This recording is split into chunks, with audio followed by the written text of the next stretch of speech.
I have a friend named Monty Roberts who owns a San Isidro ranch. He let me use his ranch for fundraising activities for young people at risk. When I arrived at his ranch, he introduced me to everyone and told his story. I want to tell you why I let Jack use my ranch, he started. There is an old story about a young man who was the son of a wandering horse trainer. His father never stayed in one place for long. He moved from one farm to another and from one ranch to another tirelessly, training horses. As you can guess, his son had to change cities and schools constantly. And so, when the boy grew up, in one of the schools he was asked to write an essay about his future. Overnight, he wrote an essay that consisted of several pages. He said his dream was to become the owner of his own ranch sometime in the future. He described his dream in vivid details and even drew a map of a 200-acre ranch. There he pictured all the buildings, the main stable, and the tracks for horse competitions. Then he drew a detailed plan for his house of 4,000 square feet that had to be located on the territory of his dream ranch. He tried hard and set his heart into his home task. The next day, he handed the essay to the teacher. 2 days later, he got it back. There was a huge F on it, and below it said, "See me after the lessons."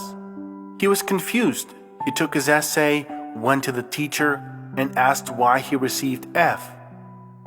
"Well," the teacher replied, "for a boy like you, this dream is inaccessible. You and your father have no money, and besides you move constantly. If you want to own a ranch, you need a lot of money. You have to buy land, pay for horses and cattle. Later you will need money to pay the shepherds and other assistants. You will never be able to do this." And then the teacher added, "But if you rewrite your essay and make it more realistic, I might change the mark." On the way home, the boy thought about what the teacher said. He shared his thoughts with his father. His father listened and answered, "You must decide for yourself. But remember, this decision will be important for both of us." The boy spent a week thinking, and in the end, he returned the same essay to the teacher. Handing his work, he said, "You can leave the F for the essay, and I will keep my dream." Monty turned to the gathering and said, "I'm telling you this story because now you're sitting in my house of 4,000 square feet, in the middle of my ranch of 200 acres, and I still have that essay. But here's the best part of the story," he added. 2 years ago, that same teacher brought 30 children to the camp at my ranch. He said to me when he was leaving the ranch, "Listen, Monty, now I can tell you this.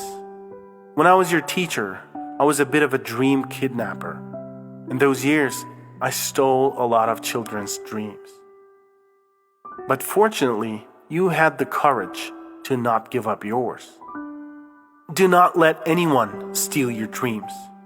Follow your heart no matter what, and believe in yourself."